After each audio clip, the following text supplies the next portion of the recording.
39 डिपार्टमेन्टआव 80% आदार कास्टनि CSD आरो director बिथांमोना बोरै एक्सेप्ट खालामगोन जोंनि बर'नि इसुफोरखौ दायखौ नोंथांमोनहानो मावो बदनामखौ होयो हाग्रामा महिलारि आरो BPF खौ मानगोनां आसामनि मिनिस्टार UG ब्रह्म सार नोंथां लोगोसे बिटिआरनि CM प्रमद बर' सार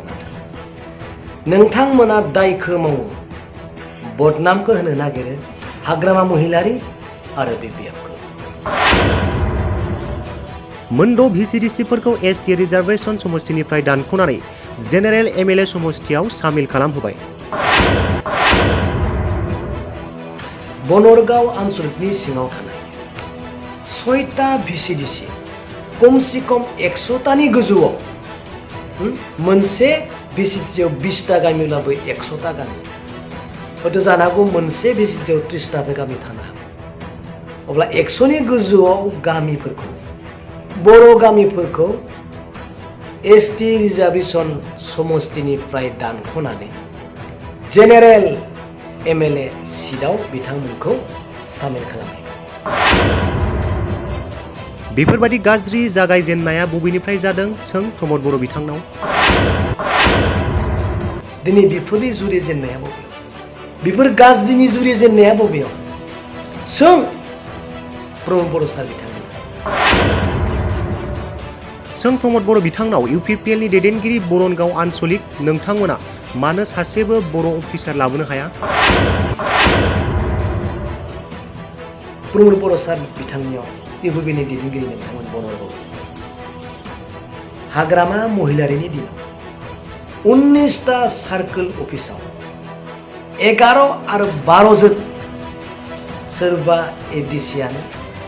भिडिअ इनचार्ज आरो सार्कोल अफिसार इनचार्ज लानानै बे खामानिखौ मावो दिनै हाग्रामा महिलारिनि दिनाव मेक्सिमाम बर'आ दिनै खामानि मावोमोनब्ला नोंथाङा मानो सासेबो हाया सों मानगोनां आसामनि मिनिस्टार UG ब्रह्म सार नोंथां लोगोसे बिटिआरनि CM प्रमद बर' सार नोंथांमोना दायखौ मावो बदनामखौ होनो नागिरो हाग्रामा महिलारि आरो BPF खौ थिग दं नैबे लेखानि सोमोन्दै आङो दिनै बुंनाय नङा बे लेखायानो फोरमायगोन दाया सोरनि दिबाय मोनफ्रोमबो आनसलिक मोनहैनायनि बेबस्थाखौ आं खालामगोन सेन्ट्रेलाव होयोबाथ' गोमानोसो हागौ नायबावनि प्रमद बर' बिथांजों दैदेनजानाय सरकारा बिथांमोननि EMGMफ्रा मा डायलग होबावो बेखौ जों नायनो थानि बिनि सोमोन्दै आं दिनै बुङा नाथाय आङो क'क्राझार बनरगाव आनसलिकनि सोमोन्दैसो आं बुंग्रोगोन मैया जों नुदों बनरगाव आनसलिकनि सिङाव थानाय 6टा VCDCआव कमसे कम 100टानि गोजौआव मोनसे VCDCआव 20टा गामिब्लाबो 100टा गामि हयथ' जानो हागौ मोनसे VCDCआव 30टा गामि थानो हागौ अब्ला 100नि गोजौआव गामिफोरखौ बर' गामिफोरखौ ST रिजार्भेसन समष्टिनिफ्राय दानख'नानै जेनेरेल MLA सिटआव बिथांमोनखौ सामिल खालामहैबाय दिनै बनरगाव आनसलिकनि दैदेनगिरि एबसुनि दैदेनगिरि रायजो राजाया दिनै बेखौ लुबैदोंमोन नामा लुबैयाखै लरेन्स सार बिथाङा बुंनाय बायदि रायजोनि लुबैनाय बायदिनो जाबाय आरो जों बेखौ मोजांखौनो मोनदों बिथाङा बुंनाय बायदि बनरगाव आनसलिकनि रायजो राजा बे 6टा VCDCनि रायजो राजाफ्रा बेखौ लुबैदोंमोन नामा लुबैयाखै आं बेखौनो बुंदों दुलाराय बर' फरायसा आफादनि दिपेन बर' बिथाङाबो बेखौ लुबैयाखै होनना आङो दाखालिनि निउसाव बुंखांबाय अब्ला नाय नोंनि थाखानाय समष्टिनि 100टानिबो गोजौआव थानाय बर' गामिफोरखौ गुबुननो दानख'ना हरबाय नोंनि न'आव थाखानाय परियालखौ बोखावनानै गुबुननो हरनानै लोरबां खालामबाय दिनै बेखौ रायजोआ एक्सेप्ट खालामनो हागोन होनबा हागोन हानाय नङा अब्ला बेफोरनि खामानिखौ मावनो थाखाय जोंहा सोर दं सोरनियाव सोंगोन नोंसोरनि 6टा VCDCखौ जों आमुगाव लांनाय जासिगोन सोरनियाव सोंगोन गभर्नमेन्टनियाव सोंगोन नखरगिरिनियाव सोंगोन नखरनि बिगुमानियाव सोंगोन नखरनि बिगुमाया सोर समस्तिनि बिगुमाया सोर हा लरेन्स MLA सार बिथां आरो जोंहा BPMनि MLA रुबिराम नार्जारी सार नाथाय गभर्नमेन्टआव सोर दङ खुंथाय गोहोआव सोर दङ बिथांनियावसो सोंगोन दिनै जोंनि बे नखरसे फिसाखौनो बोखावनानै देरहानो हायै बेबस्थाखौ जुदि खालामबायब्ला अब्लाबो जुदि जों मिथिया होननानै जुदि बुङा बेसेबां दुखुनांथावना जागोन बेयो दिनै बिनि दायनिगिरिया सोर जागोन सोरखौ बुंगोन MLA गभर्नमेन्टआव थानाय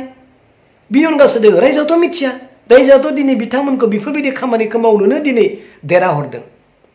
नाथाय रायजोआ दिनै होख्रावदोंल' रायजोआ दिनै हाय हायल' होनदों नाथाय बेफोरनि कागज पत्र खुलुमजों मावग्राया दिनै गभर्नमेन्टआ मावनांगोन मिथिबाय दिनै बेफोरनि जुरिजेननाया बबेयाव बेफोर गाज्रिनि जुरिजेननाया बबेयाव दिनै नाय दिनै बनरगाव आनसलिकनि सिङाव थानाय UPPLनि दैदेनगिरि नोंथां आदामोनखौ आं बुंनो सानो सों प्रमद बर' सार बिथांनियाव बै सार्कोल अफिसार जायफ्रा दिनै 19टा सार्कोल अफिसाव 19 जन आधार कास्टनि अफिसारफोर दङ बिथांमोना मा मिथिगौ जोंनि समयसा जोंनि बर'नि हा बर'नि बाउन्डारि डिलिमिटेशननि हा बिथांमोना मा मिथिगौ बिथांमोना मा सेन्टिमेन्ट दं नैबे खर'आव सोब आदार्स बिथांमोननिफ्रायनो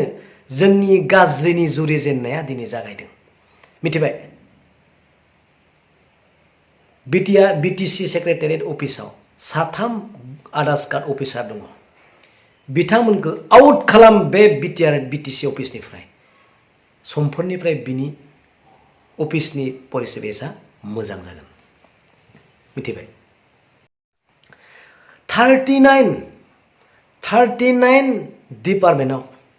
80% आधार कास्टनि CSD आरो डिरेक्टर बिथांमोना बोरै एक्सेप्ट खालामगोन जोंनि बर'नि इसुफोरखौ जोंनि बर'नि BTRनि इसुफोरखौ बिथांमोना बोरै आखरे आखरे मावफुंगोन नोंथांमोनानो बुंलाय सों प्रमद बर' सार बिथांनियाव UPPLनि दैदेनगिरि नोंथांमोन बनरगावनि हाग्रामा महिलारिनि दिनाव 19टा सार्कोल अफिसाव 11 आरो 12 जन सोरबा ADCआनो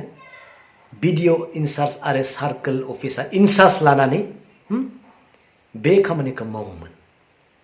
दिनै हाग्रामा महिलारिनि दिनाव मेक्सिमाम बर'आ दिनै खामानि मावोमोनब्ला नोंथाङा मानो सासेबो हाया सों प्रजेक्ट डाइरेक्टर 4 डिस्ट्रिक्ट 4 डिस्ट्रिक्ट 4 बर'मोन मालाबा 2 बर' सों नोंथाङा मानो सासेबो बर' डाइरेक्टर प्रजेक्ट डाइरेक्टर मानो लाबोनो हाया सों गाज्रिनि बर'नि जुरिजेननाया बेफोरनिफ्रायनो जादों सार्कोल अफिसारा दिनै 19 जन गुबुन आधार कास्टनि अफिसारा जोंनि बे डिलिमिटेड सोमोन्दै मा मिथिगौ बिथांमोननि आखाइ गैया सानदों नामा दङ बिसोर SS अफिसार बिथांमोना स्टेटनि एजेन्ट मिथिबाय बेनिखायनो दिनै खावलायदों नैबे लेखाखौ आं दिनै बुंथ'वा सानैसोनि उनाव बुंगोन दिनै आंनि बुंनाया सोरनिबा बिखायाव नांनो हागौ नाथाय जोंनि जिथु मोनखानाय जिथु समस्तिनि जोंनि पावारखौनो जुदि जोंनि मोनसे जग्रबसे न'आव थानाय 10 जन परियालखौनो जुदि 7 हरनानै 7खौ जुदि बोखावनानै दोनोब्ला जोंनि गोहो गोराया बबेयाव थागोन आरो बे बोखावनाय समयसाखौ गोहोआव थानाय MLAआनो जुदि मिथियाब्ला नोंनि MLAनि गोहोआ बबेयाव मिथिगौ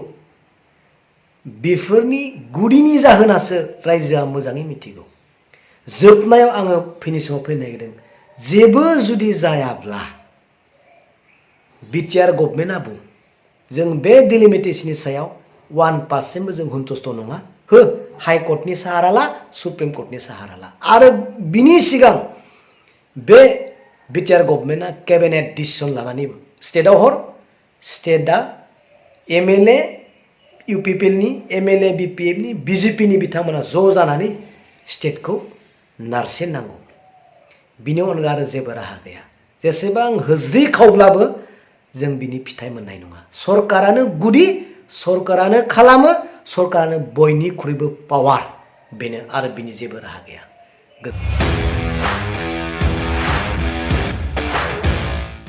इन्डिपेन्डेन्स डे स्पेशल अफार लाबोदों सेरफांगुरियाव थानाय फुंखा इन्टारप्राइज बाजाज श'रुमा बाजाज बाइक सालायनो मोजां मोनग्रा सुबुंफोरनि थाखाय गाहाम खौरां क'क्राझार जिल्लानि सेरफांगुरियाव थानाय फुंखा इन्टारप्राइज बाजाज श'रुमा होगासिनो दं 31 आगस्तसिम इन्डिपेन्डेन्स डे स्पेशल अफारनि एक्सेन्स बाइक बायगिरि बिथांमोना इसेल' बिबांनि रां होग्रोनानै प्लेटिनानि मडेल बाजाज सिटीनि मडेल आरो पालसार 125 नि गासैबो मडेलनि बाइकखौ आरसि आरो इन्सुरेन्स लाफानानै 10,999 रां बेसेनावनो लवेस्ट डाउन पेमेन्ट होनानै बाइक लानो हागोन आरो 1,000 रां होग्रोनानै गोसो बायदि बाइकखौ आवग्रिनानै दोननो हागोन सेरफांगुरि फुंखा इन्टारप्राइज बाजाज श'रुमजों लोगोसे सराइबिल फुंखा इन्टारप्राइज बाजाज श'रुमावबो बाइक बायगिरि बिथांमोना खुंफुंजानाय इन्डिपेन्डेन्स डे स्पेशल अफार लोगोसे एक्सेन्सआव फैनानै नोंथांमोननि बाजाजनि बाइकखौ लांफैनो हागोन सेरफांगुरि फुंखा इन्टारप्राइज बाजाज श'रुमा नोंथांमोननो लोगोसे मोजां अफारबो लाबोदों बेफोरनो जाबाय 5 लिटार पेट्रल फ्रि गंसे हेलमेट फ्रि केस होनानै बाइक बायगिरिफोरनो 1,000 रां केसबेक हरफिननाय जागोन आबुङै मिथिबावनो थाखाय 9395303476 9101547892 जानबुं नम्बराव खौरां लाहरनो हागोन